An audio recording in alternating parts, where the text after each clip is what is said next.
This next max pulse that we're looking at is a 73-year-old male. Again, we'll start by looking at the waveform.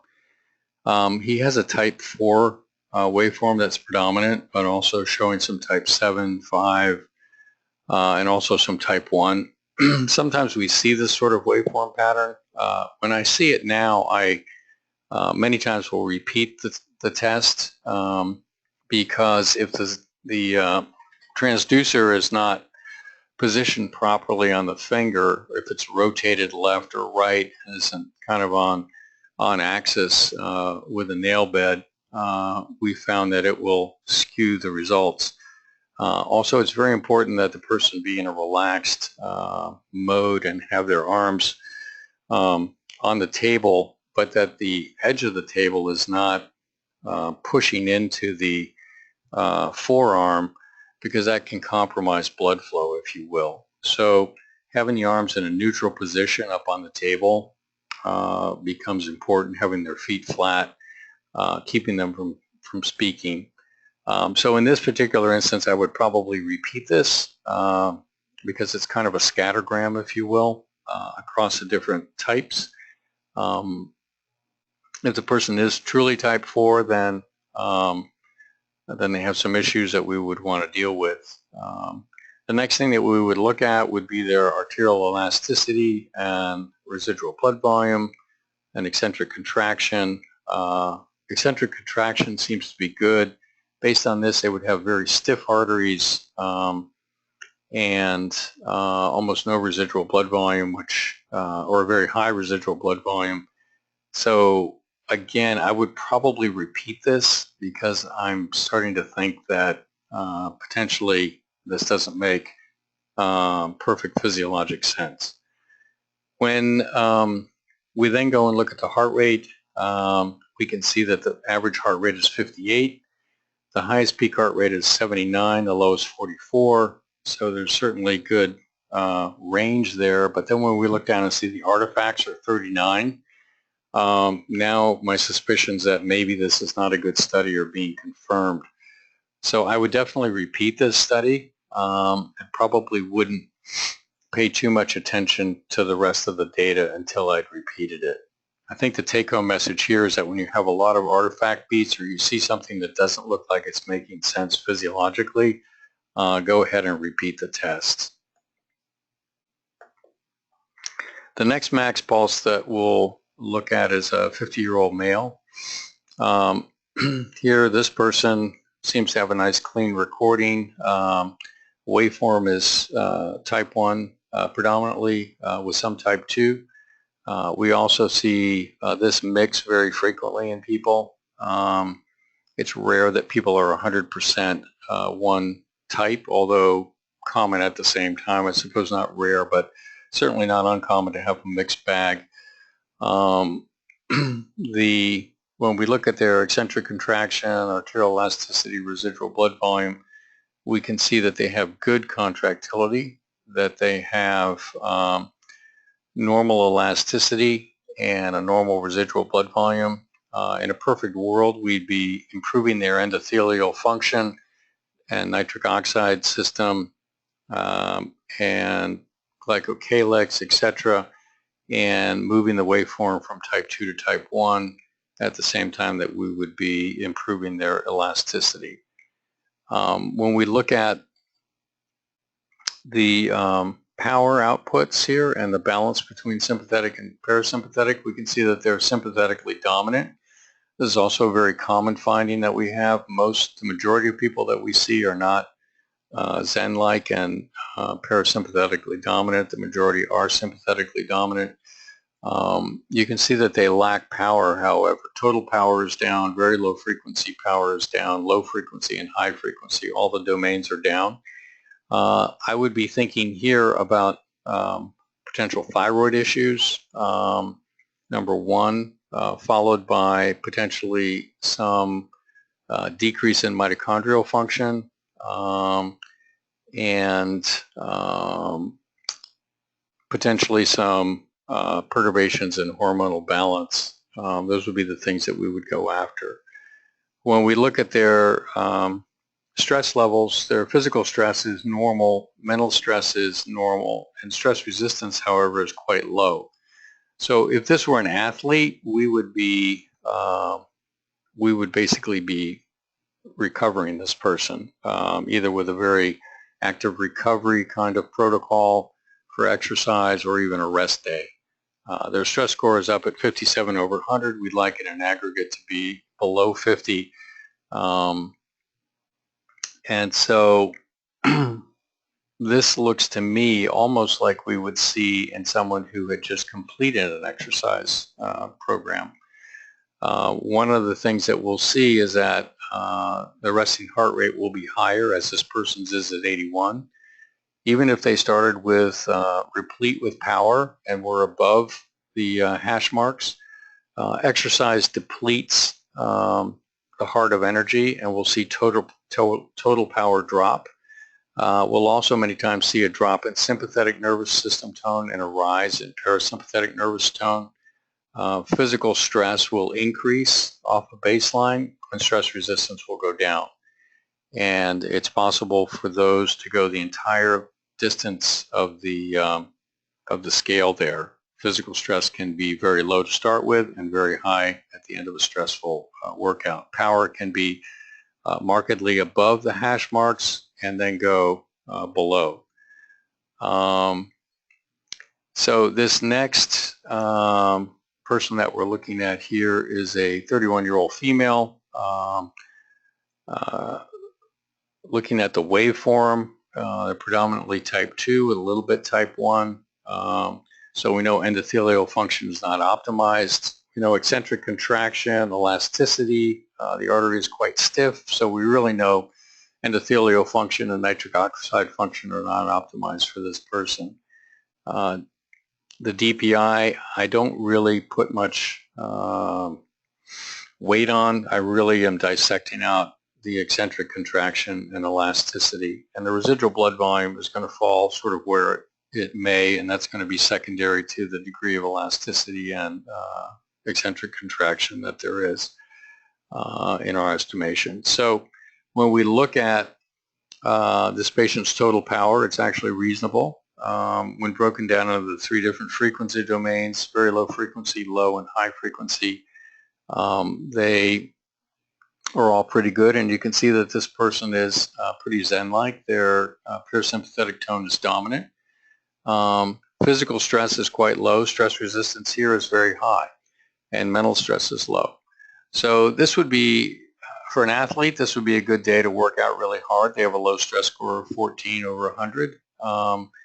And we would want to be focusing on, with that degree of stress resistance, is there a way that we can augment power for them even further through diet, supplementation, etc., taking away things that might inhibit mitochondrial function, and then also trying to improve their elasticity, which we feel correlates with endothelial function.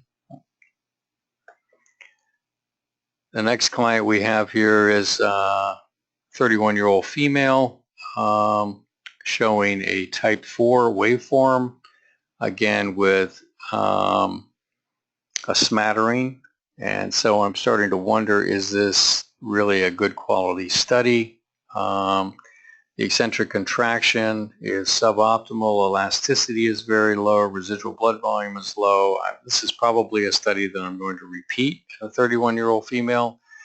We found that the vessel types, although they're presented as anatomic interpretations of degree of atherosclerosis, are really much more dynamic than that. I think these types really reflect vessel physiology with a smaller contribution of anatomy rather than the other way around.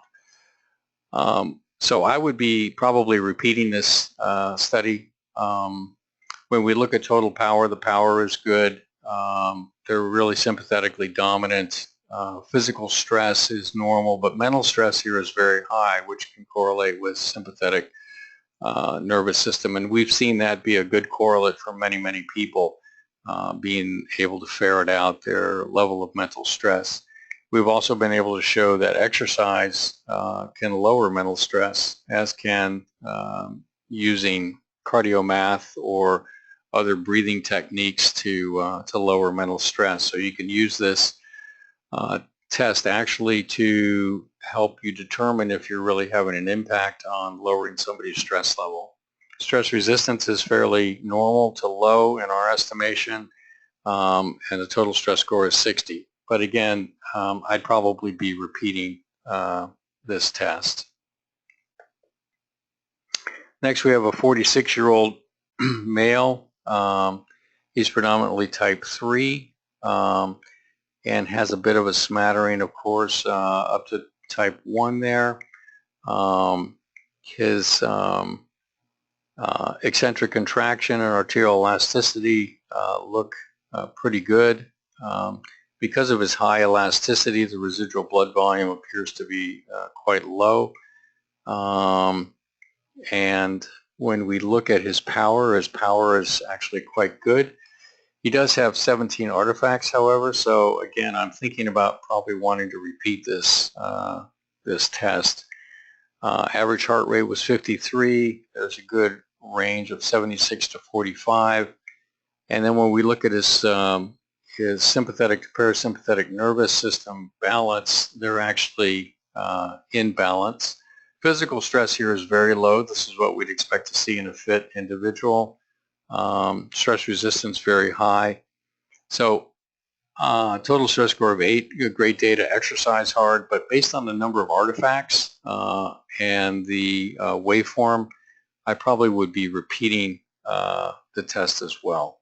And what you'll see when you repeat it and you get the probe aligned properly is that the waveform will either straighten out or be indicative of significant endothelial dysfunction. Next, we have a 46-year-old male. So here we have a 91.8% type 1, 8.2% type 2. We have physiology that corroborates the waveform there with an eccentric contraction that's optimal, elasticity that's optimal, and residual blood volume that's optimal. This is someone who's appears to have a healthy and intact endothelium. Their average heart rate is 79 with a peak of 75, low 53 based on the art-to-art interval. It's a good quality study because there's only one artifact, and their total power is good. Sorry, I think we just jumped. Yeah, total power here is good. Very low frequency power is good, low frequency and high frequency. They're sympathetic dominant, but they're also reasonably well balanced, not as sympathetically dominant. So their stress score comes in at under 50 at 45.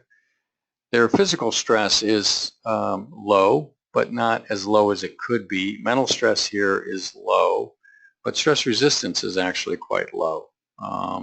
So again, it would be more of a routine workout recovery type day for an athlete, but this appears to be a good quality study, and we would run with that interpretation. Next, we have a 72-year-old female. There's 0 artifacts and has a waveform that's predominantly type 4. So now we're starting to think, okay, this is probably real physiology. Eccentric contraction is suboptimal, arterial elasticity is suboptimal, and residual blood volume is consequently high. And what we're thinking here is that this person has significant endothelial slash potentially anatomic disease superimposed on the physiology of the arteries. So it would be interesting for us to see if we could actually improve that waveform using some of the things that we know will improve endothelial function. When we look at power, the power is a bit down, so we'd be thinking about hormonal situations for them, as well as mitochondrial function. Parasympathetic tone is dominant, which means that they're relatively zen. Let me go back. And physical stress is normal, mental stress is low, and stress resistance is normal. So this is a person with a stress score of 50. They They're not in great shape, certainly not at this particular point in time. The endothelium's not working well. Power for them is low, so we'd be looking at ways to improve their power, improve their endothelial function, and understand what their anatomy is inside the coronary arteries and their arterial tree in general for this particular individual.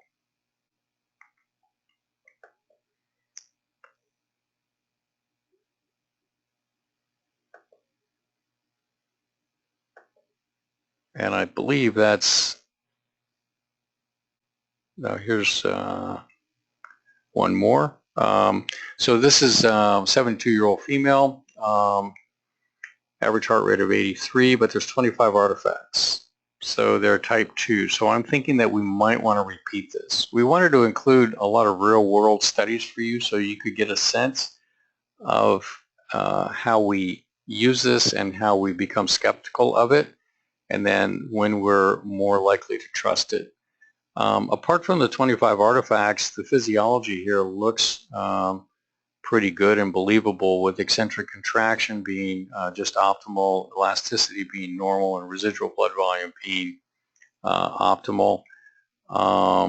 Physical stress is low, mental stress is low, stress resistance a bit higher, and power looks pretty good across the board with a nice balance between sympathetic and parasympathetic. I would probably be inclined to repeat this test and see if we can get the artifacts to go quite a bit lower. We'd like them less than 8, and see if this is true. But some improvement, let's say it is true, then doing some things to improve endothelial function would appear to be important here. Mitochondrial function, hormonal balance appear to be adequate. Certainly they're in balance with regards to their sympathetic and parasympathetic nervous system. So we'd be focusing primarily on the endothelium for this particular individual.